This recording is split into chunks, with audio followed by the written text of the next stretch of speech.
Let's take a deeper look into using body language effectively. We will start with the face, focusing on facial expressions and eye contact. The face is one of the first things that you notice about a person and helps to form a first impression of them. It is essential to be aware of your facial expressions when communicating with others. Also, do read the facial expressions of the people you're communicating with to pick up on subtle signs and signals. Did you know that the face consists of 43 muscles? The movement of these muscles creates different facial expressions. Facial expressions are very powerful. We are often able to express several different emotions without saying a single word. Unlike some forms of nonverbal communication, facial expressions are almost universal. The facial expressions for happiness, sadness, curiosity, anger, surprise, and fear are the same across cultures.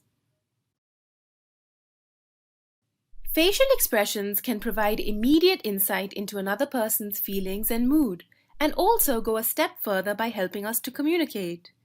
Facial expressions can be so powerful that messages can be conveyed without words.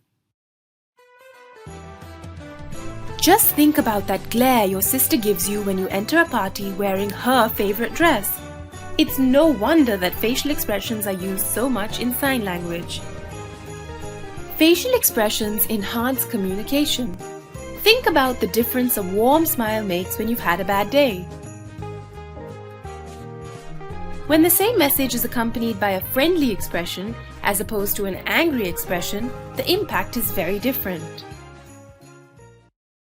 Although technology has greatly enhanced communication, replacing live communication with phone calls, text messages, and emails affects the nonverbal aspects.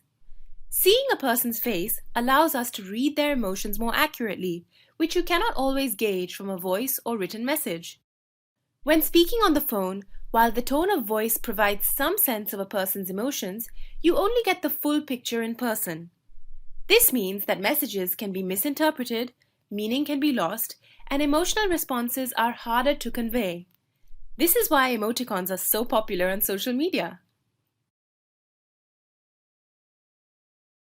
Most of us don't give a second thought to the facial expressions that come naturally to us. Many of them are incorporated subconsciously or are instinctive responses. For example, when you touch something hot, your face will communicate shock and fear. You don't have time to think about facial expressions in this situation. However, in a professional setting, it is important to be aware of the signals you may be sending. In our interactions with others, communication should be purposeful. Sending unintentional signals can cause problems, so it's important to be aware of our expressions and align them with our intended message.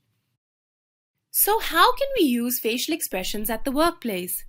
Be aware of your expressions and the messages they are conveying. Also, be alert enough to take cues from other people's facial expressions. Facial expressions can be persuasive. Imagine that you're in the midst of an important sales pitch and can see the clients are interested. By ensuring that your facial expressions and body language convey positivity and confidence, you have a higher chance of closing the deal. If your facial expressions are blank and dull, no matter how interesting the content of the message is, its delivery will be negatively impacted. Facial expressions should also be appropriate in the context of a situation.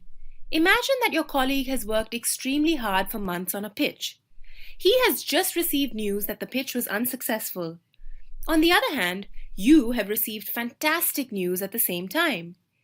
Is it appropriate to meet them smiling from ear to ear? Or would it be better to show your support through concerned expressions accompanied with encouraging words?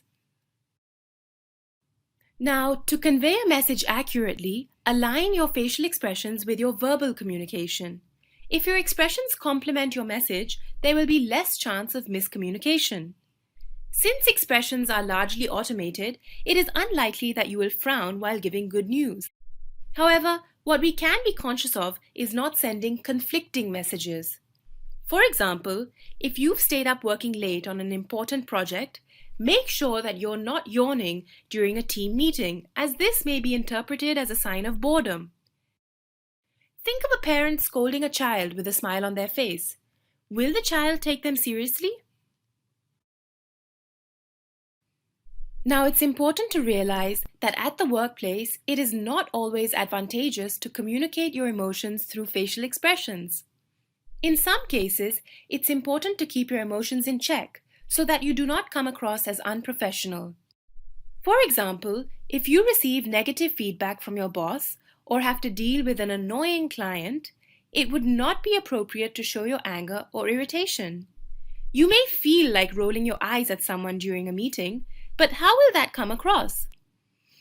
It is not so much a case of masking emotion as it is of maintaining a neutral facial expression to respond appropriately in the given context.